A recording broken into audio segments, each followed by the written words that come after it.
Well, the legal fight over President Trump's temporary travel ban is raising concerns about what it could mean for his Supreme Court nominee.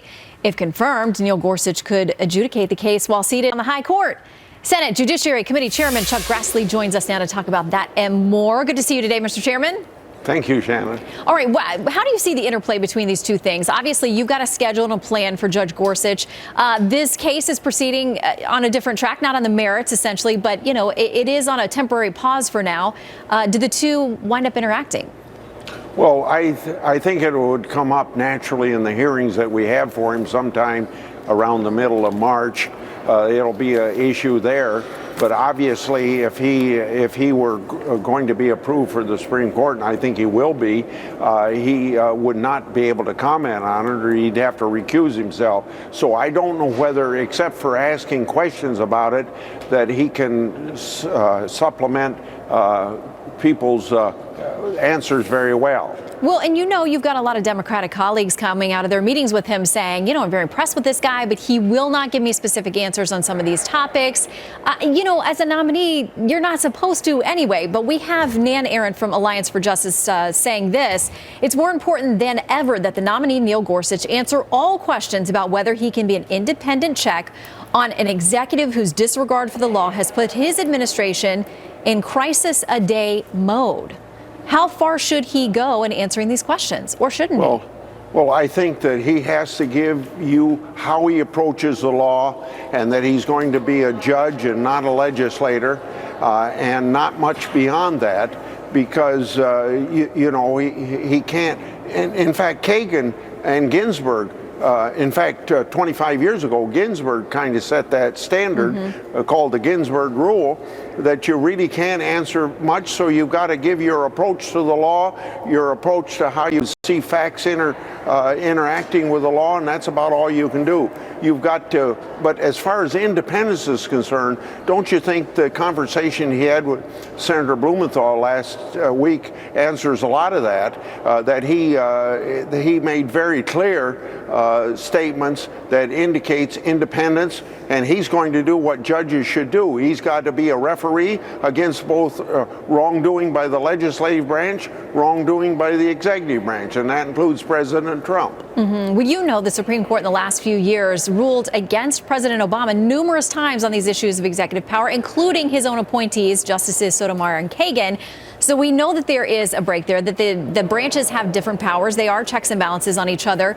Are you confident that Judge Gorsuch will be also that objective? More so in his case, and maybe a lot of cases that I've questioned people before our committee going on the Supreme Court, because he's written 800 opinions. He's only had less than 2% of them had dissents. He's participated in 2,700 cases, and only less than 2% have had dissents in those cases. So I think you see him not only being independent, but you see him being a consensus builder. Do you think that he is going to get the pushback that some of the other cabinet nominees have gotten? We've already heard that your Democratic colleagues plan to push this to that 60-vote threshold as a minimum.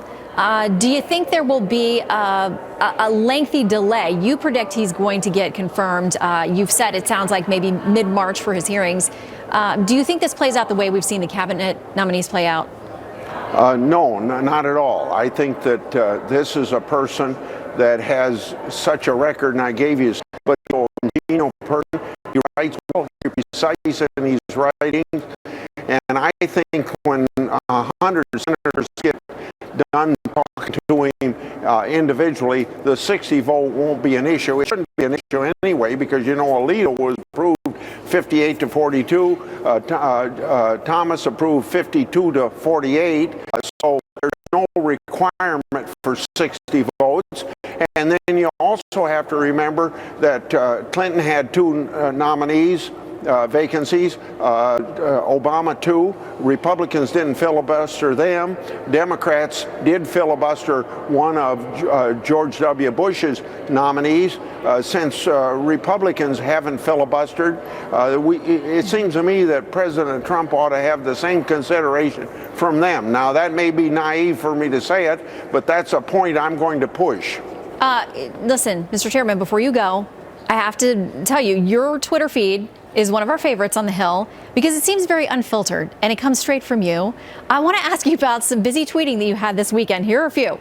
Whoever monitors Twitter at White House for President Trump, get on subject of my immediate tweet and stop overclassification. And here's another one. Whoever monitors Twitter at White Putin, what do you have against election opponents because they are killed, imprisoned, and poisoned? Another one. Whoever House for businessman President Trump, when is White House going to be open for public tours? Mrs. G wants to know. Yeah. Well, we have a president that is messaging by Twitter and communicating. It seems to me it's legitimate for me to do it. I don't do it to have conversation with the President of the United States or the White House. I do it. Twitter is a way of getting people thinking about things, and that was what I was thinking about Putin. A couple of his opponents have been poisoned. One of them was just charged with a conviction that keeps him from running for office. And so shouldn't we, in our conversations with Putin, just kind of say, what do you have against some opposition? What do you have against elections?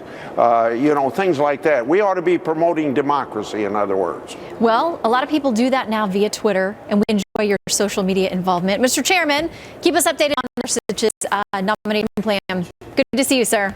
Thank you very much.